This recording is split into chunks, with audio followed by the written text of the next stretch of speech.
আলাইকুম ভিউয়ার, স্বাগতম মনের খুশিতে নতুন একটি ভিডিও দেখার জন্য।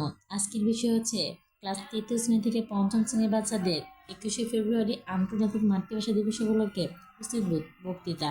এই বক্তৃতাটা বাচ্চারা কিভাবে দিবে সেই বিষয়টা আমি এখানে তুলে ধরবো। তো এখানে ইফাজে লিখেছে যেটা, সেটাই আমি এখানে পড়তেছি। আমি সোয়াদ আহমেদ ইফাজ, আমি এই বিদ্যালয়ের 3য় শ্রেণীর একজন নিয়মিত ছাত্র। আমার রোল 10। আজকের কর্তৃক আয়োজিত মাতৃভাষা মর্যাদা আমাদের দায়িত্ব উপলক্ষে উপস্থিত বক্তৃতা প্রতিযোগিতা অনুষ্ঠানের সবাইকে জানাচ্ছি আমার আন্তরিক শুভেচ্ছা ও সালাম। আসসালামু আলাইকুম। আজকের বক্তৃতার বিষয় মাতৃভাষা মর্যাদা আমাদের দায়িত্ব। আমার বায়ে রক্তে রাঙানো 21শে ফেব্রুয়ারি আমি কি বুঝিতে পারি বিশ্বজুড়ে মানুষ নিজ নিজ মাতৃভাষার মর্যাদা রক্ষায় অঙ্গীকার। নাম 21শে ফেব্রুয়ারি। আজ সেই অমর 21শের মহান শহীদ দিবস, আন্তর্জাতিক মাতৃভাষা দিবস। 21শে ফেব্রুয়ারি মানে বিশ্বের মাতৃভাষার জন্য নিবিয়ে বুকে রক্ত ঢেলে দেওয়ার প্রথম ইতিহাস সৃষ্টির দিন। মাগো, ওরা বলে সবার কথা কেড়ে নেবে, তোমার কোলে শুয়ে গল্প শুনতে দিবে না। বলো মা, তা কি হয়? তাই তো বাংলাকে রাষ্ট্রভাষা হিসেবে স্বীকৃতি আদায়ে আন্দোলনে 1952 সালে এই দিনে বুকের তাজা রক্ত ঢেলে দিয়েছিল দামাল ছেলেরা। তাদের রক্তের বিনিময়ে বাংলা পেয়েছিল পূর্ব পাকিস্তানের রাষ্ট্রভাষার স্বীকৃতি।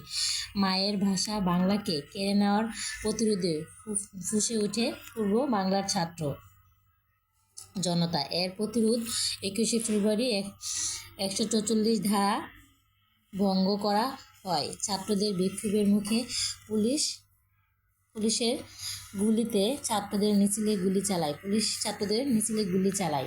এতে রফিক, সালাম, বরকত, জাব্বার নাম না জানা অনেকেই শহীদ হন। এর পর সারা দেশে ছড়িয়ে পড়ে ভাষা আন্দোলন। এই অনন্য ঘটনা 21শে ফেব্রুয়ারি পেয়েছে আন্তর্জাতিক মাতৃভাষা দিবসের স্বীকৃতি। তাই বক্তব্য শেষে বলতে চাই, 1952 সালে এই দিনে